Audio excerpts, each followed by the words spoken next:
लगता है आज कांति भाई के सारे उसूल टूटने वाले हैं। ए रमा हमें पढ़ना ना मजाक करो क्या। काका कहीं जा रहे हो? हाँ हाँ अरे आ भी गया एकदम भरा मानस आ भी गया टाइम में ऊपर खबर से चलो आओ जाओ। जय श्री कृष्णा। बाय। जय श्री कृष्णा। आओ जाओ। मम्मी जी, हाँ मैं इनको दुकान पे टिफिन दे के आती हूँ। चाबी लेके जाना, मैं सत्संग के लिए जा रही हूँ, इधर बहुत सारा काम है। जी हाँ, जय श्री कृष्णा। जय श्री कृष्ण।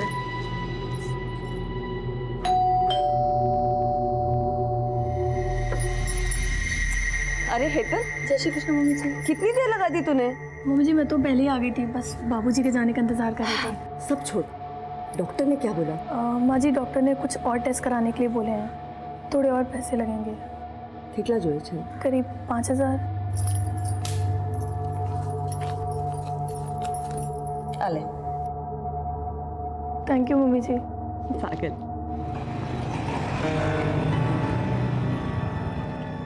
बस बस बस बहुत बहुत धन्यवाद भले भले चलो आओ जाओ काका मड़िए। हेलो पहुंच गया? हाँ पहुंच गया। हाँ नीरज हवे निकली जासे बहु आगे नहीं ट्रेन से। जय कृष्ण हार्दिक। जय श्री कृष्ण काका। जय कृष्ण। जय श्री कृष्ण। कट किए हुए पॉलिश किए हुए हीरे इसको जवेरी बाजार में डिलीवरी कर देना और ताबड़तोड़ फोन करना मुझे। फोन नहीं किया तो? तेरे गाल खुड़बुड़ा रहे क्या मेरा चाटा खाने को? आप पकड़ रसीद। आप मेरे बाबा समान हो, जितना चाहे मार सकते हो, पर सोचो अगर जाते थे मेरा एक्सीडेंट हो गया तो? चुप चुप बोल। देख मेरे पास 3 लोग हैं, धवल भाई, हार्दिक और तू, जिनके ऊपर आंख बंद करके विश्वास करता हूं मैं। ये अपना आंगड़िया का धंधा जो है ना, ये बाएं हाथ में क्या है दाएं हाथ को मालूम नहीं पड़ता। ऐसे अभी तू जो डिलीवरी लेके जा रहा है ना, वो पार्टी को मालूम नहीं कौन उसका माल लेके आ रहा है, कैसे आ रहा है मुंबई, समझा? चल अब निकल जल्दी, वो बाहर ऑटो खड़ा है, वो रेलवे स्टेशन छोड़ देगा तुझे। आता हूँ बाबूजी। जय श्री कृष्ण। संभल के जाना।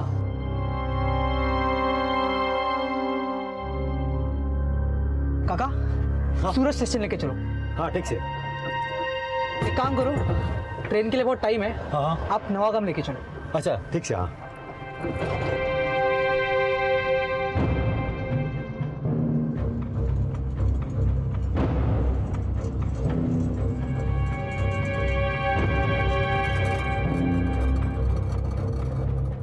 अब रुको जरा, मैं आता हूँ। हाँ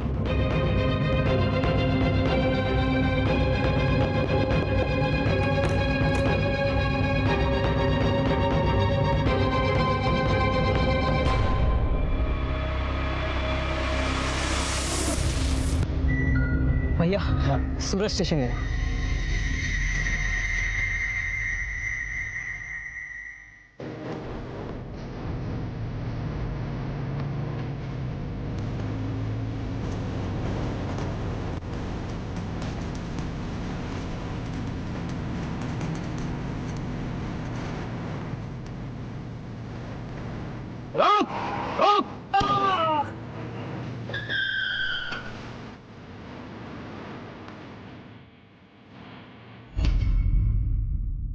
भरोसा एक छोटा सा शब्द है, पर इस छोटे से शब्द पर पूरी जिंदगी टिकी हुई है। जब किसी का भरोसा डगमगाता है तो उसकी पूरी दुनिया हिल जाती है। नमस्कार, मैं सीनियर इंस्पेक्टर संजय बरोत और स्वागत है आपका क्राइम पेट्रोल दस्तक में। कांति सेठ एक आंगड़िया था, उसका पूरा धंधा भरोसे पर टिका हुआ था, लेकिन नीरज की हत्या से यह साफ हो गया कि कोई उन्हें धोखा देने की कोशिश कर रहा था, या फिर कोई और ही था जो यह खेल खेल रहा था।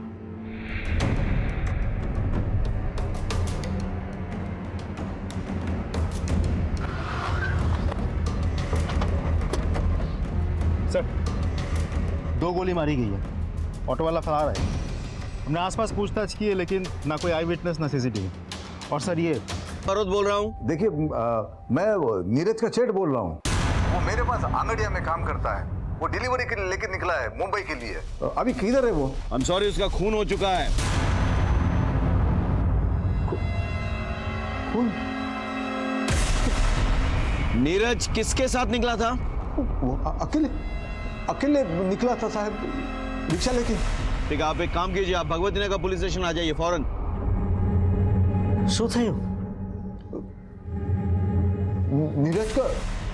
नीरज का किसी ने खून कर दिया।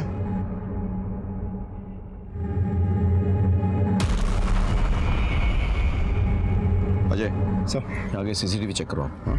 और जरा लोगों से पूछताछ करो और इस ऑटो का जो रजिस्ट्रेशन नंबर है ना उसके डिटेल्स निकालो, पता करो इसका मालिक कौन है और चलाने वाला कौन है। सर चलो पांड्या देखो आसपास। सर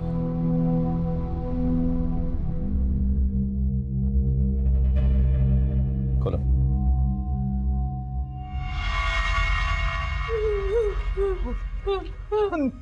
नीरज छे।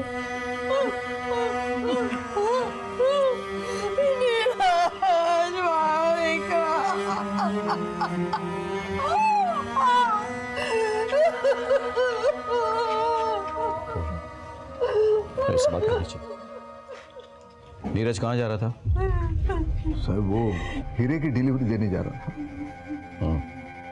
उसने किसी से कुछ कहा था इस बारे में? किसी को घर पे किसी से? हमें नहीं पता था साहब कि हीराप्पा नु काम करे छे। हमें तो ऐसा ही पता था कि वो एक कुरियर कंपनी में काम कर रहा है। आज इनकी वजह से और इनके धंधे की वजह से हमारा छोकरानो जीव गया। अब चलिए वहां से, आइए। लूट और मर्डर का मामला लगता है। किस किस को पता था कि नीरज के पास हीरे हैं? बीजू तो मारा બે ખાસ આદમી છે ધવલ અને હાર્દિક અને મારી પત્ની रमा। अंगाड़ियाનું बिजनेस છે वो तो उसी के नाम से चलता है, तो उसको तो सब पता रहता है। और कोई नहीं।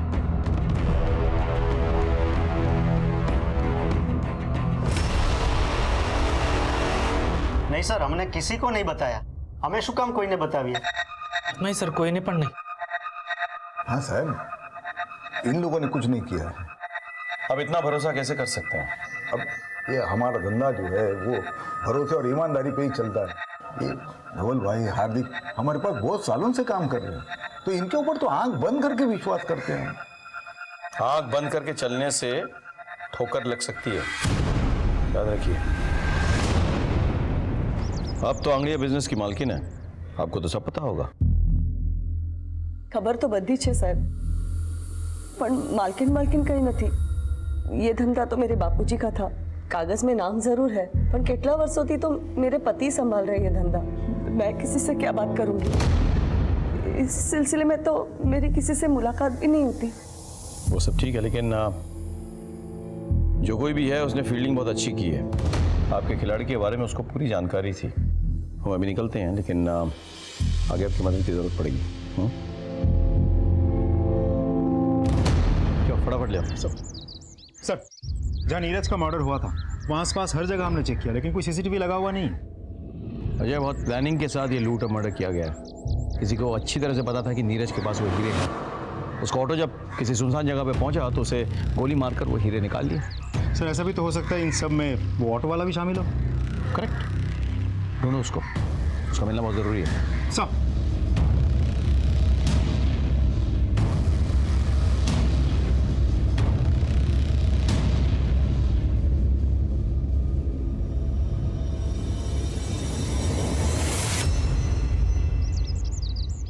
अरे ऐसे पैसे का क्या मोल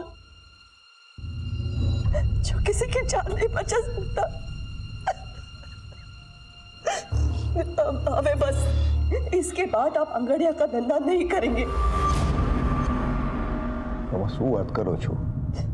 रमा, अंगड़िया मेरे लिए सिर्फ काम नहीं है, ये विरासत है।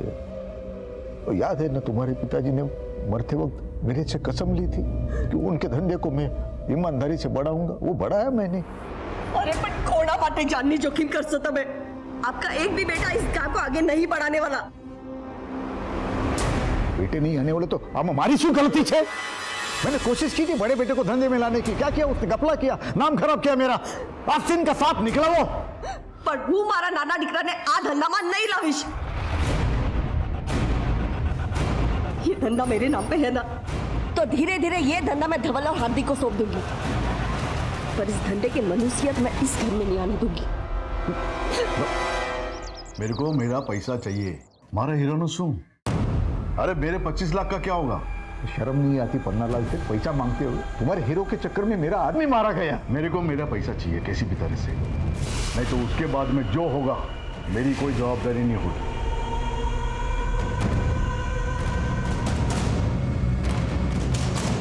क्या नीरज के साथ किसी की दुश्मनी थी, कोई अफेयर? सब ये सवाल आप मुझसे क्यों पूछ रहे हो? सकता है किसी का उससे कोई झगड़ा हो गया हो और वो असल में नीरज को मारने आया हो और मारने के बाद उसे लूट की शक्ल दे दी।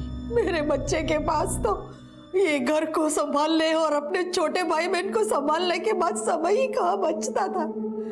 बहुत जिम्मेदार बच्चा था मेरा, उसके लिए तो ये घर ही सब कुछ था। इंस्पेक्टर साहब, तुमने एक महान ही सौगंध है, इंसाफ दिलाइए साहब, मेरे बच्चे को इंसाफ दिलाइए।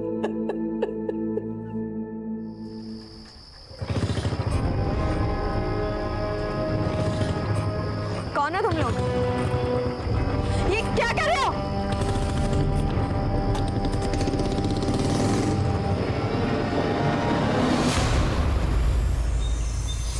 सर, जिस ऑटो में नीरज जा रहा था उसके ड्राइवर के बारे में पता चल गया है। वो अपने एक रिश्तेदार के घर में छुपा हुआ है। उठा के लाओ उसे। सर, रमा, तूने हीरो की डिलीवरी के बारे में किसी को कुछ बताया था? वैसे तो किसी के साथ बात नहीं की। याद करो। हाँ, इधर से हेतल आवेले घरे ने, शायद मुंह से कुछ निकल गया होगा। आज तो इतना परेशान थे, एक अर्जेंट डिलीवरी थी उनकी। श्रीनाथ जी, तो तुम शामिल थे इन सब में? साहब, मैं काई नहीं थे क्यों साहब, वो तुमने साचे साचो कहूँ साहब। उस दिन एक लड़का मेरे ऑटो में बैठा। काका, सूरज स्टेशन लेके चलो। लेकिन ट्रेन थोड़ा लेट था ना, तो बोला मेरे को दूसरे के घर पे जाना है, उधर मेरे को छोड़ो। एक काम करो, ट्रेन के लिए बहुत टाइम है, आप नवागाम लेके चलो। तो मैं तो उधर छोड़ा उसको, 15-20 मिनट में उसकी राह देखा। फिर वो आया, बोलता अभी मेरे को सूरत स्टेशन ले चल। भैया, सूरज स्टेशन लेना। फिर हम लोग रास्ते में आ रहे थे ना, तो किसी ने उसको मार दिया। किसके घर छोड़ा था तुमने उसे?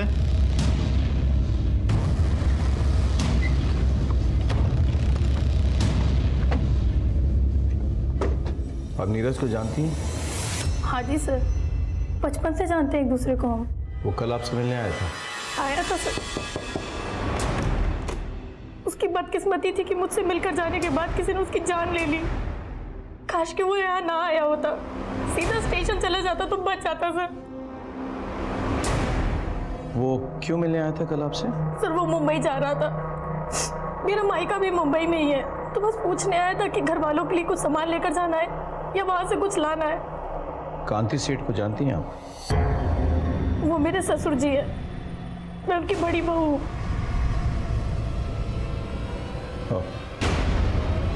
ठीक है, हम चलते हैं, कांति सेठ से मिलके आते चलो। हेतलनी बात एकदम साची है साहब। नीरज अपने परिवार के साथ हेतल के पड़ोस में रहता था। उन दोनों में एकदम भाई बहन का रिश्ता था। तो आप कह रहे हैं कि हेतल का इन सब से कोई लेना देना नहीं है? नहीं साहब, ऐसा नहीं है, हो भी सकता है। कैसे? हेतल का पति मेरा बेटा कल्पेश है, और फिर एक दिन मैंने उसको जुआ खेलते हुए पकड़ा। पप्पा? पूछे झूठ बोला तुम्हारे साथ है? हाँ, आप पैसा भरा मेहनत ना पैसा छे, अपना धंधा ना पैसा छे, और अपना धंधा भरोसे पे चलता है। लोगों का भरोसा तोड़ के बाप का नाम मिट्टी में मिलाना चाहता है तू। आज से तारा मारा रिश्ता खत्म।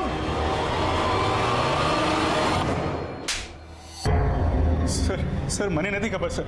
मैं मानता हूँ मेरे से एक बार गलती हुई है और उसकी सजा आज तक भुगत रहा हूँ सर। लेकिन वो साचो को इस बार मैंने कुछ नहीं किया सर। सच बोल। सर मैं सच बोल। यकीन मानिए सर। अगर सच बोले, उन्होंने कुछ नहीं किया साहब। मैं झूठा सर अरे बेहोश हो गई। सर प्लीज हॉस्पिटल ले जाओ। चल सर।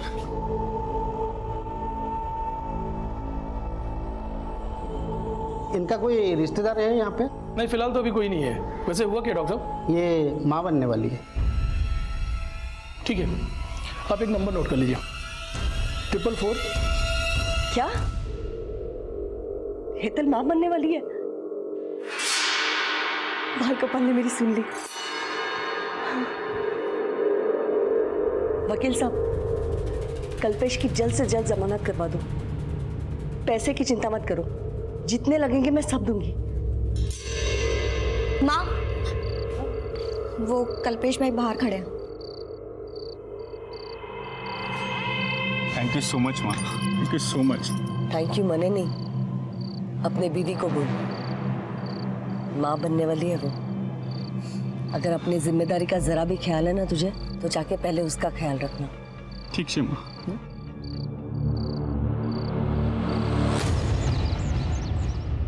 सर, फॉरेंसिक डिपार्टमेंट ने आपको नीरज मर्डर केस की डिटेल्स मेल किया है, मेल चेक कीजिए सर।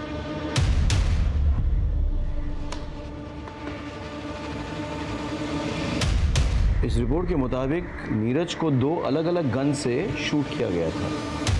पहली गोली जो उसके शोल्डर पे लगी थी, एक रिवॉल्वर से शूट किया गया था, और दूसरी गोली जिससे उसकी जान गई थी वो एक .22 कैलिबर पिस्टल से निकली थी, उसे पॉइंट ब्लैंक रेंज पे शूट किया गया था। यानी क्लियर है सर, लेकिन एक मामूली से अंगाड़ी या कुरियर वाले लड़के को मारने के लिए 2 गन्स का इस्तेमाल किया गया है। बात कुछ हजम नहीं हुई सर। रमा, तूने कल्पेश की जमानत करवाई? हाँ।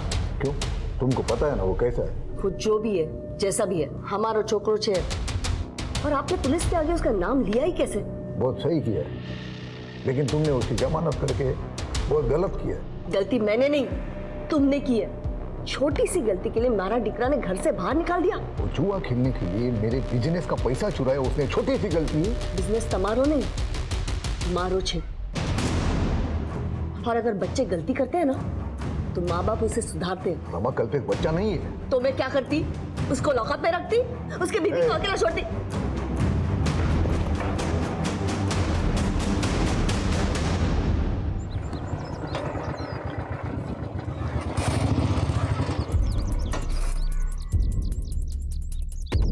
क्या सेठ, क्या समझा था? अपने बाप का पैसा हजम कर जाएगा? पन्नालाल सेठ का पैसा वापस कर। ये देख, तेरी बेटी का दुपट्टा। अभी तो ये दुपट्टा उतारा है, अगर पन्नालाल सेठ का पैसा वापस नहीं दिया ना, तो अगली बार कुर्ता उतारूंगा, समझा?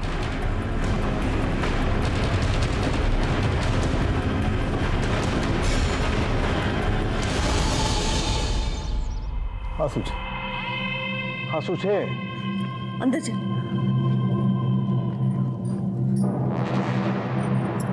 उसको कहूँ छू, उसको सारे पैसे दे दो ना, झंझट खत्म हो जाएगी। आखिर अपने बेटी का सवाल है। ये पन्नालाल की धमकियों से डर के मैं अपने धंधे के उसूल नहीं बदलूंगा, कभी नहीं।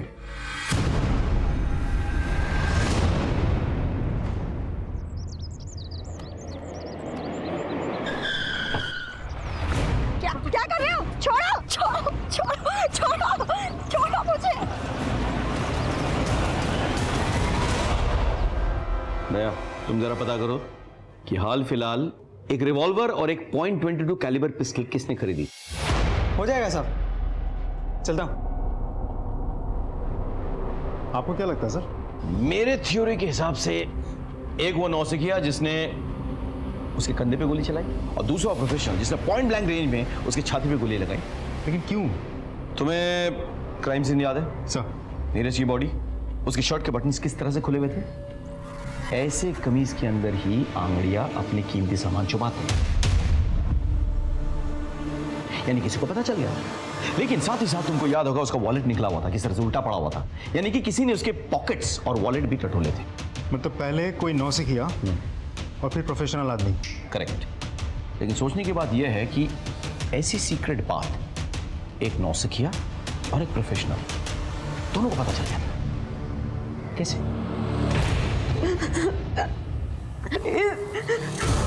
प्लीज जाने दो, प्लीज जाने दो। चुप, बिल्कुल चुप। प्लीज जाने दो।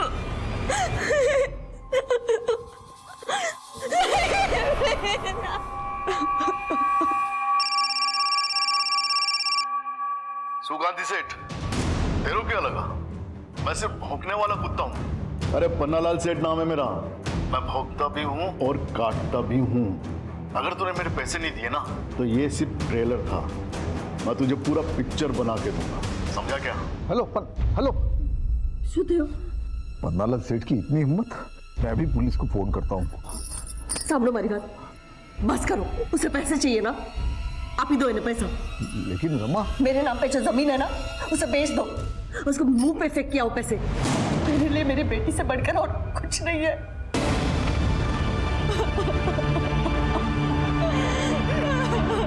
अक्सर लड़कियों के साथ हुए मोलेस्टेशन, छेड़खानी, यहां तक कि बलात्कार जैसे संगीन अपराध में भी लोग पुलिस तक नहीं आते। यह सरासर गलत है। अगर पुलिस को अपराध के बारे में पता नहीं चलेगा तो वो अपराधियों तक कैसे पहुंचेंगे, कैसे उन्हें सजा दिलवाएंगे? कांति सेठ और रमाबेन ने भी पारुल के मोलेस्टेशन के बारे में पुलिस को नहीं बताया। उधर नीरज के मर्डर केस में किसी के खिलाफ हमें कोई सबूत नहीं मिल रहा था। हम इन्हीं चीजों में उलझे हुए थे कि अचानक कुछ ऐसा घटा जिसने इस केस की दिशा पलट दी।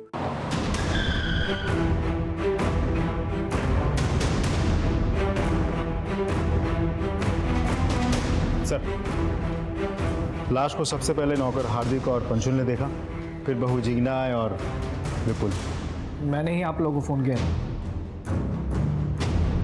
पूरी जगह को देखकर ऐसा लग रहा है जैसे किसी ने कुछ भी टच तक नहीं किया है। हा?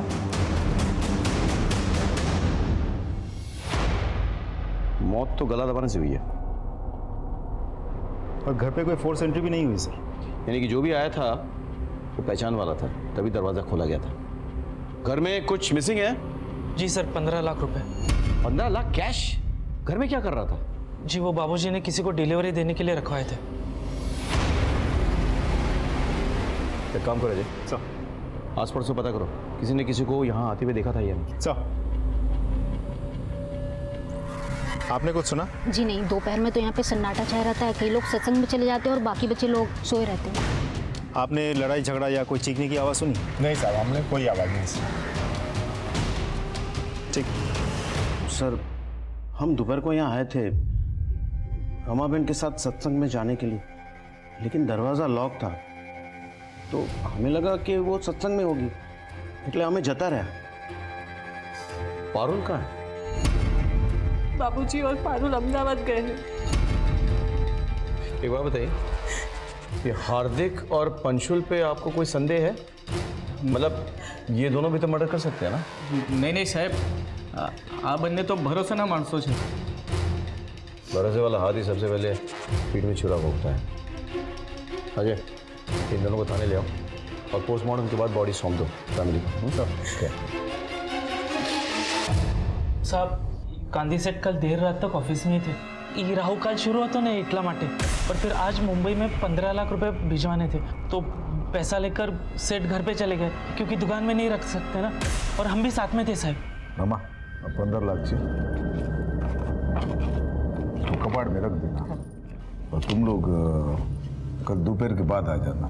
कल सुबह मैं अहमदाबाद जा रहा हूँ डिलीवरी के लिए, तो शाम तक लौटूंगा। कल 11 से 3 बजे तक राहु काल है, तो उसके बाद आ जाना और ये कैश लेके जाना। जी बाबूजी। ठीक है बाबूजी। जय श्री कृष्ण। जय श्री कृष्ण। और फिर हम जब 3:15 बजे घर पहुंचे तो तुम दोनों के मुताबिक कांति सेठ अपनी बेटी पारुल को लेकर अहमदाबाद गए डिलीवरी के लिए? हाँ, अबे ये आंगड़िया कब से अपनी बेटी को लेकर जाने लगा डिलीवरी के लिए, बताना। तकलीफ हो रही है क्या? नहीं सर, कहीं नहीं। एक मिनट खड़े हो जा, बैठ। मुझे चेक करो जरा। खड़ो जा, खड़ो।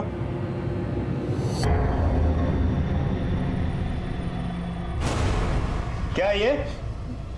सर, ये कहाँ से है? सर कांदी सेठ ने दिया था। बाबूजी, बंदूक?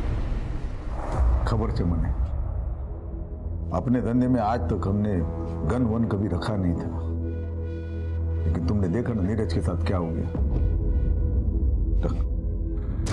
सेठ ने दिया था? सच में सर? हाँ, इलीगल आर्म्स लेके घूमते हो? हो सकता है 15 लाख की लालच में रमाबेन की हत्या तुम दोनों ने की हो। नहीं सर, हमने। अजय, बंदूक जब्त करो, ठीक से पूछताछ करो। सर कुछ नहीं किया।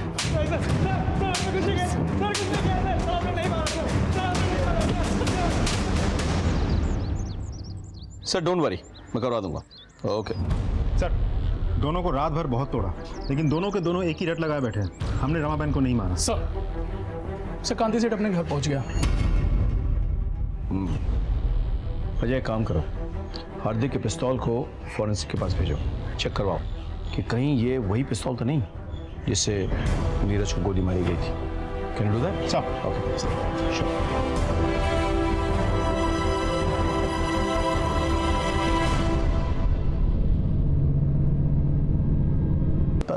Serial number?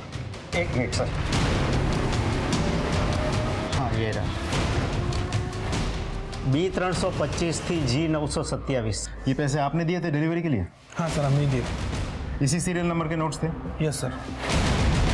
Serial number confirm कर लिया है, इसी नंबर के नोट्स थे। गुड। एक बात बताइए, हार्दिक को गन आपने दी थी? जी। कहाँ से मिली है गन आपको? एक आदमी वो सप्लाई करता है। कौन आदमी? सलाउद्दीन। सलाउद्दीन के बारे में पता करो। और इन नोटों के जो सीरियल नंबर्स हैं ये हर जगह सर्कुलेट करो। सर आप अहमदाबाद गए थे ना डिलीवरी के लिए? अपने साथ अपनी बेटी पारुल को क्यों लेके गए थे आप? वो उसके बुआ के घर छोड़ने गया था अहमदाबाद में। कोई खास वजह? मैं आपसे कुछ पूछ रहा हूँ।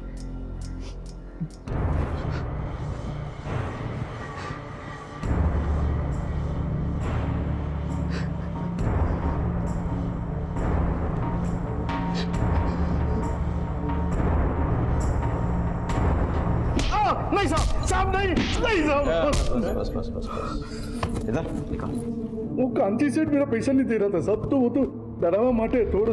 और उसके बाद तूने रमा बहन को मार डाला? नहीं साहब नहीं, मैंने रमा बहन को नहीं मारा साहब। नहीं मारा तूने? नहीं मारा। नहीं मारा? इसकी इतनी धुलाई करो, इतनी धुलाई करो कि इसके मन का मैल धुल जाए। नहीं साहब नहीं, छोड़ दो साहब छोड़। सर हमने सलाउद्दीन के अड्डे पर छापा मारा, लेकिन वो फरार है। अड्डे पर कोई नहीं मिला सर। सर रमा बहन की पोस्टमार्टम रिपोर्ट आ गई है। सर उसे गला दबा के मारा गया था, और गला दबाने के बाद उंगलियों के निशान भी मिटा दिया गया था। सर एक बात तो साफ है, जिस तरीके से गला दबाया गया है वो देख के तो लगता है मारने वाला कोई प्रोफेशनल नहीं था। रमा बहन नॉर्मली रोज दोपहर 12:30 बजे सत्संग के लिए जाती थी, और लगभग उसी वक्त उनकी छोटी बहू जिग्ना टिफिन लेकर अपने पति की दुकान जाती थी।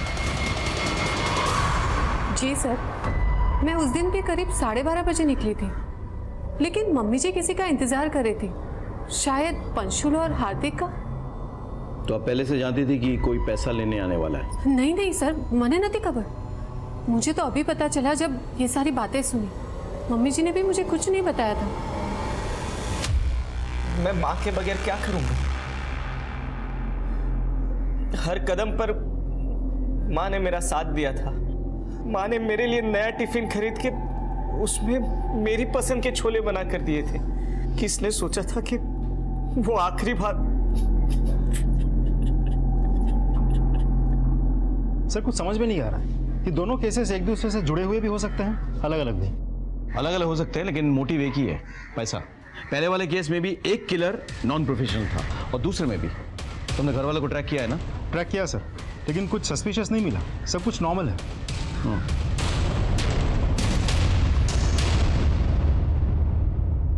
सर आपका शक सही था। हार्दिक के पास से हमें जो गन बरामद हुई थी, उसी गन से पॉइंट ब्लैंक रेंज से नीरज को मारा गया था, और ये वही गोली थी जिससे नीरज की मौत हुई थी। जाके उठाकर लेकर आओ दोनों को सर। गन दोनों कांति ने दी थी ना? हाँ साहब, पर आ गन तो मैंने नीरज की हत्या के बाद खरीदी थी। सलाउद्दीन तो फरार है, पुष्टि कौन करेगा? क्यों खरीदी थी ये गन?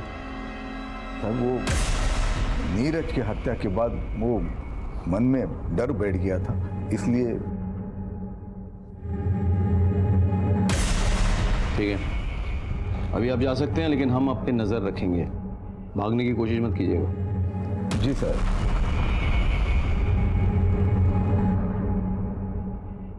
सर इस कांति पे शक है? अजय, हमारे प्रोफेशन में शक करना कोई गुनाह नहीं है, बल्कि शक ना करना गुनाह है। कई बार जिस पे हमें शक ना हो वो असली अपराधी साबित हो चुका है। सर पन्नालाल का वकील हाईकोर्ट से बेल पेपर लेकर गया। जाने दो उसे, लेकिन उस पर नजर रखना, और कॉल रिकॉर्ड चेक करना। सर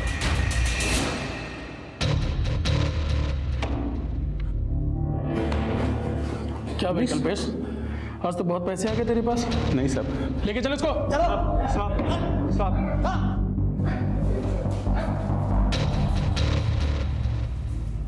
खबर न थी? नहीं सर। हाँ बोलो। सर हमने एक जुए के अड्डे पर छापा मारा है। यहाँ पर हमें उसी सीरीज के नोट्स मिले हैं जो कांति सेठ के घर से गायब हुए थे। सारे जुआरी पकड़े गए? Yes sir. सबको उठा के ले आओ और अड्डे के मालिक को भी ले आओ। ठीक है सर।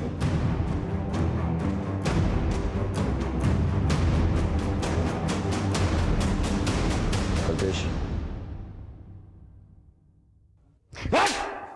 सर मैंने नहीं मारा अपनी माँ को। नहीं मारा? नहीं सर।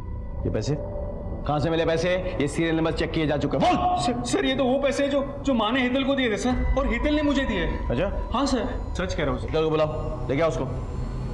जी ये सच बोल रहे हैं। मैं गई थी उस दिन माँ जी के घर। अरे वाह चिकना, बड़ी अच्छी खुशबू आ रही है। कड़ी बना रही हूँ। अच्छा मम्मी जी कहाँ है? हाँ, जय श्री कृष्ण मम्मी जी। હેતલ બેટા કેમ છે? સારું છે મમ્મી। ને તબિયત તારી? नहीं मम्मी, एक्चुअली डॉक्टर ने कुछ टेस्ट करवाने के लिए बोले हैं, तो थोड़े पैसे चाहिए थे। कितना जोज? 25,000। 25,000 तो नहीं है मेरे पास। एक मिनट, तू અહીંયા ચૂકી રહે। हाँ આવું છું।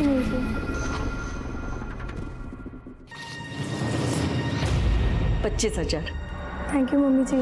तेरे बापूजी ने 15 लाख रखवाए थे मेरे पास डिलीवरी के लिए, उसमें से निकाल के दे रही हूँ। पर मम्मी जी बापूजी को पता चला तो? अब मैं सत्संग जा रही हूँ ना, तो आती वक्त एटीएम से निकाल दूंगी और रख दूंगी इसमें। और वो पैसे लेके मैं वहाँ से चली गई। ये बात तुमने हमें पहले क्यों नहीं बताया? मैं डर गई थी सर, मुझे लगा कहीं आप लोग मुझ पर और मेरे पति पर ही शक न करने लगे। झूठ बोल के तुमने हमारा शक और गहरा कर दिया है। अब मैं बताता हूँ तुमने क्या किया और कैसे किया। घर में 15 लाख कैश है, ये तुमने अपने लालची पति को बताया। फिर इसने तुम्हारे साथ मिलकर अपनी माँ की हत्या कर डाली और वो सारे पैसे हड़प लिए। नहीं सर, मैं सच बोल रही हूँ, वो पैसे मुझे माँ जी नहीं दिए थे। हमने कुछ नहीं किया है, प्लीज सर विश्वास कीजिए। सच और झूठ का तो पता चल जाएगा। जाओ जाके इनके घर की चेकिंग करो। देखो सारा पैसा जुए में खर्च कर दिया या कुछ कैश बाकी है? जाओ।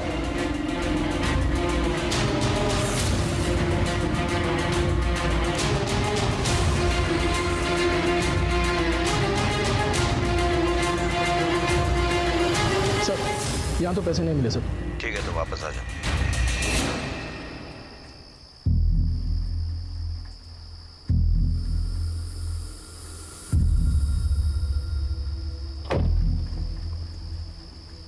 हेलो सलाउद्दीन भाई, हाँ તમારું પૈસો हिसाब साफ થઈ ગયો। ठीक ए भैला पुलिस पकड़ो से।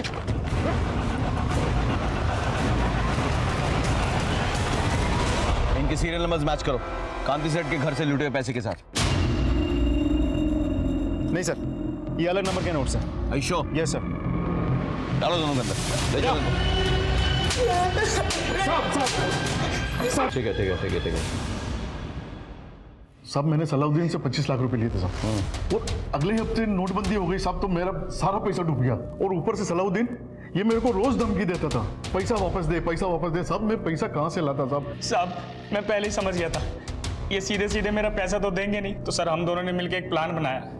अब पन्ना लाल ने कांति को 25 लाख के हीरे दिए थे, तो हम दोनों के बीच बात ये तय हुई कि जो हीरा लेने आएगा, डिलीवरी देने जाएगा, उसको हम मार देंगे, उसको लूट लेंगे और कांति सेठ से भी हर्जाना वसूल करेंगे। लेकिन जब तक हम नीरज को मारते उससे पहले ही वहाँ कोई और पहुँच गया और उसने उसको गोली मार दिया। और उसके बाद तुमने रमाबेन को मार डाला और 15 लाख रुपए ऐंठ लिया। नहीं, रमाबेन को हमने नहीं मारा साहब, 25 लाख रुपए तो रमाबेन ने हमको दिए थे। पन्नालाल सेठ, मैंने अपनी पुश्तैनी जमीन बेचने को दी है, इन्हें बिना बताए हुए। ये इसके बानू के 25 लाख है। मेरी बेटी को और मेरे परिवार को तंग करना बंद करो अब। झूठ बोल रहे हो तुम लोग, और पैसे के लालच में तुमने रमाबेन को मार डाला। नती सर नती।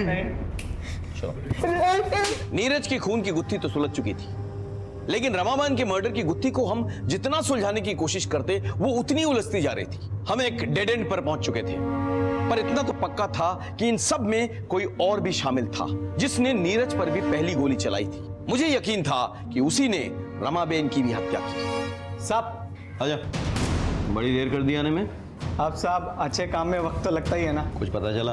हाँ सर, जिन गन से नीरज पर गोलियां चलाई गई थी ना, उनमें से एक गन तो सलाउद्दीन के आदमी ने खरीदी थी। और दूसरी गन। सर ये सब कुछ थोड़ा अजीब नहीं लगता आपको? स्टेप बाय स्टेप चलते हैं। देखो, कांति सेठ के बयान के मुताबिक वो वारदात से पहले वाली रात अपनी बेटी पारुल के साथ अहमदाबाद गए थे डिलीवरी के लिए, और पारुल को अपने रिश्तेदार के घर छोड़ने के लिए। उनके जाने से पहले हार्दिक और पंशुल कांति सेठ के घर आए, डिलीवरी के 15 लाख रखवा लिए। अगले दिन 3 बजे के बाद हार्दिक और पंशुल आने वाले थे वही 15 लाख उठाने के लिए, लेकिन उनके आने से पहले रमाबेन की मौत हो चुकी। और इस बीच हेतल घर में आती है और रमाबेन से पैसे मांगती है। हाँ सर, और उस वक्त जिग्ना अपने किचन में कड़ी और चावल बना रही थी अपने पति की टिफिन के लिए। रमाबेन 15 लाख के बैग से 25,000 रुपए निकालती है और हेतल को देती है। और 2:15 बजे हार्दिक और पंशुल घर पर आए और रमा को मरा हुआ पाया। सर, इस केस में कुछ तो खटक रहा है। पता नहीं क्यों ऐसा लग रहा है कि इस पहेली में कोई तो कड़ी मिसिंग है।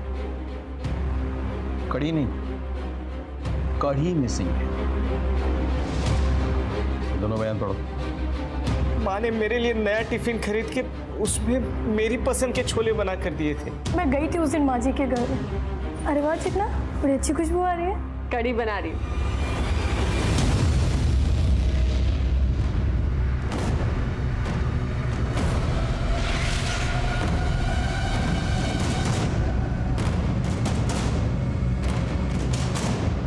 अपने आप सब कुछ उगलोगे या पुलिस वाला तरीका अपनाएं? मम्मी जी हर दोपहर को सत्संग के लिए चली जाती थी, तो विपुल को लंच देके जब मैं वापस घर आती थी तो कमलेश को भी बुला लेती थी। हम एक दूसरे से प्यार करने लगे थे, भागना चाहते थे। एक थी कि घर में कुछ कैश है। तेरे बापूजी ने 15 लाख रखे थे मेरे पास डिलीवरी के लिए। जैसे ही मम्मी जी सत्संग के लिए निकले, मैंने कमलेश को फोन किया। हम लोग कैश लेके निकलने ही वाले थे कि मम्मी जी वापस आ गए। मम्मी, क्या चल रहा है सब? मम्मी जी,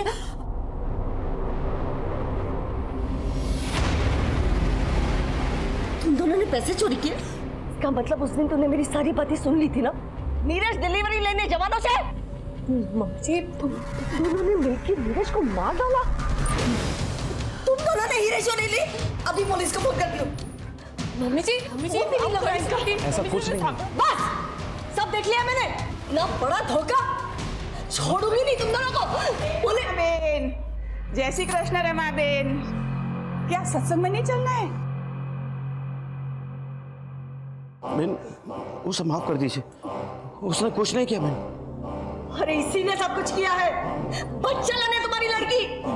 उसे कड़ी से कड़ी सजा दो। हमारी बेटी ऐसा नहीं कर सकती।